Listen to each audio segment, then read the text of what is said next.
أعوذ بالله من الشيطان الرجيم بسم الله الرحمن الرحيم ایک طلب کرنے والے نے عذاب طلب کیا جو نازل ہو کر رہے گا، یہ کافروں پر اور کوئی اس کو ٹال نہ سکے گا، اور وہ خدا صاحب درجات کی طرف سے نازل ہوگا جس کی طرف روح الامین اور فرشتے چڑھتے ہیں، اور اس روز نازل ہوگا جس کا اندازہ 50,000 برس کا ہوگا۔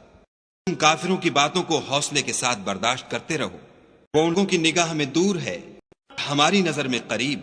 جس دن آسمان ایسا ہو جائے گا جیسا پگھلا ہوا تانبا، اور پہاڑ ایسے جیسے دھنکی ہوئی رنگین اون، اور کوئی دوست کسی دوست کا پرساں نہ ہوگا، حالانکہ ایک دوسرے کو سامنے دیکھ رہے ہوں گے۔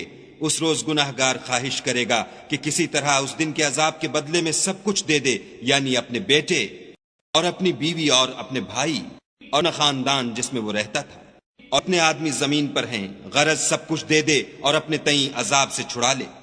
ایسا ہرگز نہیں ہوگا، وہ بھڑکتی ہوئی آگ ہے، ہم ادھیڑ ڈالنے والی۔ لوگوں کو اپنی طرف بلائے گی جنہوں نے دین حق سے اعراض کیا اور منہ پھیر لیا اور جمع کیا اور بند کر رکھا۔ کوئی نہیں کہ انسان کم حوصلہ پیدا ہوا ہے، جب تکلیف پہنچتی ہے تو گھبرا اٹھتا ہے، اور جب آسائش حاصل ہوتی ہے تو بخیل بن جاتا ہے۔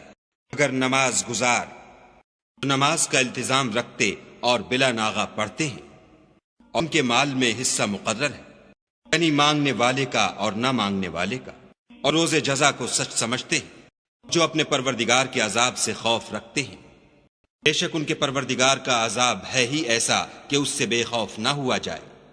جو اپنی شرمگاہوں کی حفاظت کرتے ہیں، اگر اپنی بیویوں یا لونڈیوں سے کہ ان کے پاس جانے پر انہیں کچھ ملامت نہیں، اور جو لوگ ان کے سوا اور کے خواستگار ہوں وہ حد سے نکل جانے والے ہیں۔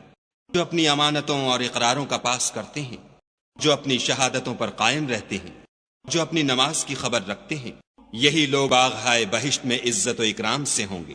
تو کافروں کو کیا ہوا ہے کہ تمہاری طرف دوڑے چلے آتے ہیں، اور بائیں سے گروہ گروہ ہو کر جمع ہوتے جاتے ہیں۔ ان میں سے ہر شخص یہ توقع رکھتا ہے کہ نعمت کے باغ میں داخل کیا جائے گا۔